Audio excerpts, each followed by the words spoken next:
What's up, YouTube? Welcome to the latest episode of The Layup.Line. The NBA Conference Finals begin this week. We have had some amazing series through this postseason, and our final four teams standing are the Dallas Mavericks and Golden State Warriors in the West, as well as the Boston Celtics and Miami Heat in the East. The conference finals look a little unpredictable, so I'm here to talk about each series, starting with a series that's a rematch of the conference finals 2 years ago, Heat vs Celtics.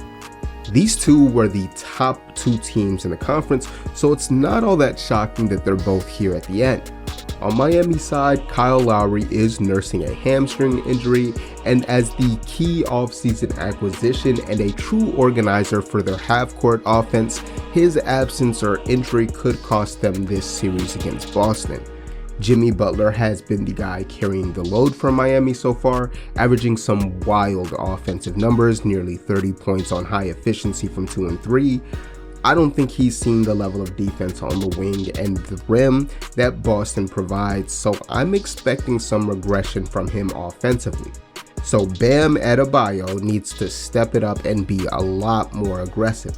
His numbers are fine. Miami's offense is honestly a lot of Jimmy, but it's very equal opportunity after that. But as the other all-star that's on the court, consistent scoring against Grant Williams and Al Horford is going to be super important for Bam Adebayo to provide. He's going to need to force help because I know he can do better than 3 assists that he's been averaging so far this postseason. There have been a lot of other guys stepping up and playing big games for the Heat. Max Strus, Tyler Hero, Victor Oladipo are all double-digit scorers that we have seen go off. Special shout out to Oladipo for the injury comeback that he has made, because he's made himself a two-way player for Miami, and I'll be interested to see his role in this series because of his lack of a jumper though. I gotta also mention Gabe Vincent because he is a capable option to replace Vic and provide some shooting and spacing for Miami in the half court. We've also seen home court really matter in these playoffs, so I think a longer series favors Miami. That being said, Boston has the best player in the series, a guy that I think is capable of taking home court advantage and potentially snatching this away from Miami. I'll be rooting for the Heat, but they haven't faced a team as deep and defensively aligned like the Celtics team. Atlanta had Capella injuries and is generally a bad defense, and the Sixers' best rim protector was dealing with multiple injuries and missed part of the series. The resounding concern about this Miami team has been their half-court offense, and against the team with Boston's wing defense and hopefully a now healthy Robert Williams, Miami will need to hit a lot more jumpers to open up their offense.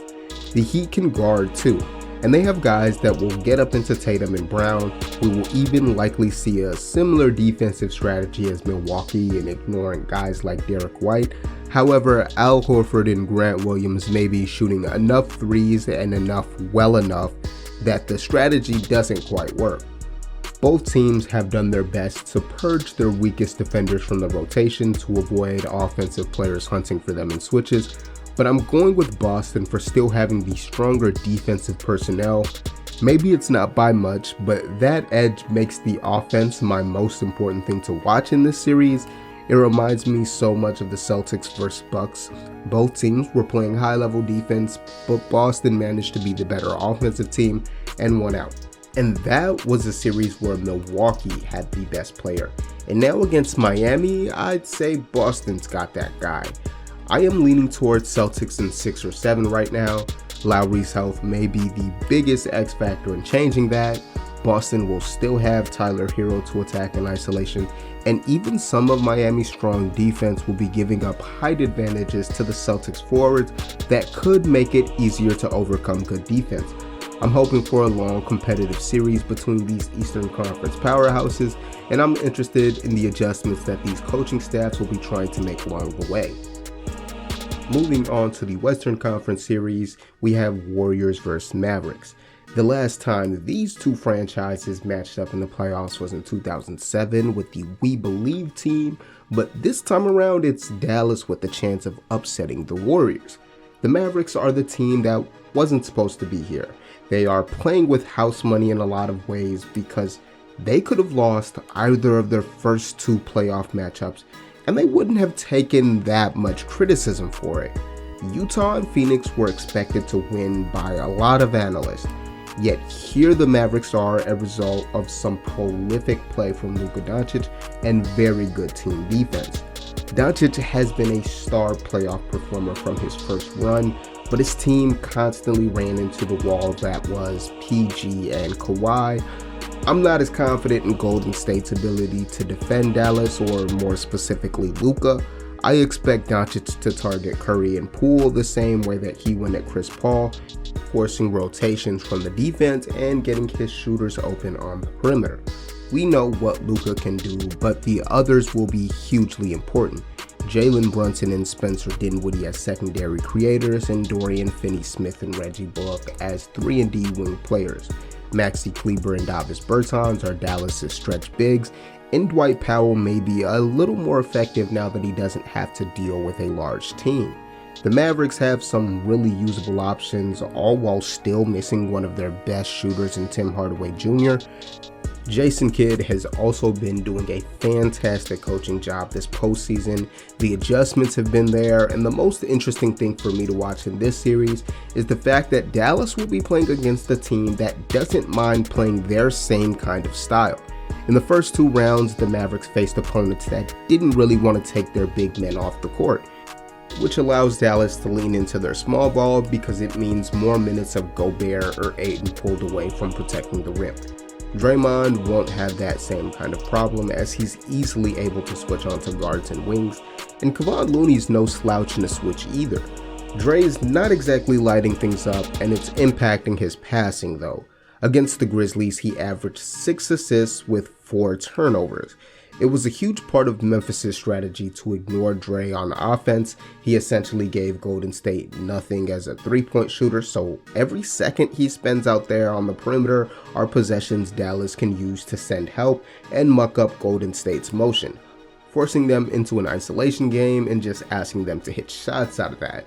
That's the way to go in my opinion, but on the other hand, the Warriors aren't likely to roll over. They'll also be adding Steve Kerr back to the bench after a battle with COVID. Otto Porter missed the final game of the last series with injury, and he's hugely important to the Warriors' wing depth. Speaking of that wing depth, Wiggins has and will be an X factor in this series. Wiggs is fundamental at the 4. He's rebounding, playing defense, and hitting his threes.